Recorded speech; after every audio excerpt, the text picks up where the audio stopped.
जीओआईटी के विषय में हम आएंगे। आप मुखर होकर आवाज़ उठाते रहें, चाहे विपक्ष के तौर पर हो या फिर सत्ता पक्ष के सदस्य के तौर पर। और जब हम जीओआईटी के अभ्यर्थियों के पास प्रदर्शन स्थल पर जाते हैं तो वो एक नाम जो प्रमुखता से लेते हैं तो वो आपका नाम होता है।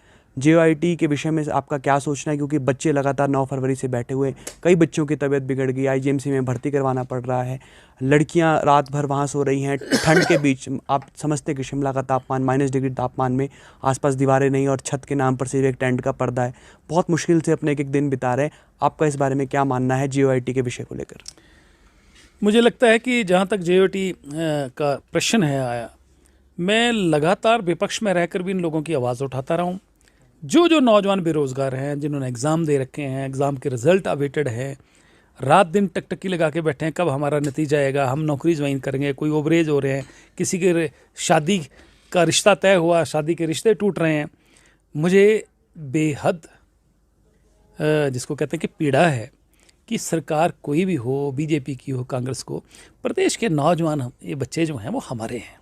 ये कोई पाकिस्तानी नहीं है, कोई किसी दूसरे मुल्क से नहीं आए हैं। इनके साथ जो अनजस्टिस है वो नहीं होना चाहिए।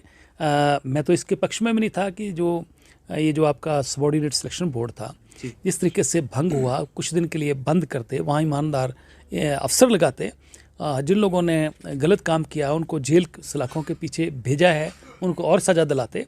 हम उसके पक्ष में और ईमानदार अधिकारियों की तैनाती करते ताकि प्रदेश के नौजवानों के बच्चों का भविष्य जो उस पर ब्रेक ना लगती, उस पर नौकरियों में ब्रेक ना लगती। मुझे लग रहा है कि अब बहुत हो गया, अब इन लोगों को, बच्चों को नौकरी मिलनी चाहिए। मैं इस पक्ष में हूँ।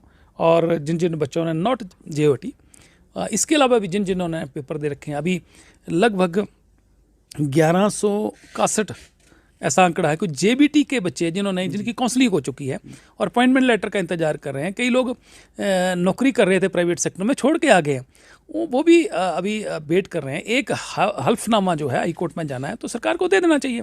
इसी तरह 800 के करीब टीजीटी के बच्चे हैं जिनकी जो पूरी तरह रिजल्ट तैयार है और उनको अपॉइंटमेंट लेटर देने हैं, वो नहीं मिल रहे हैं।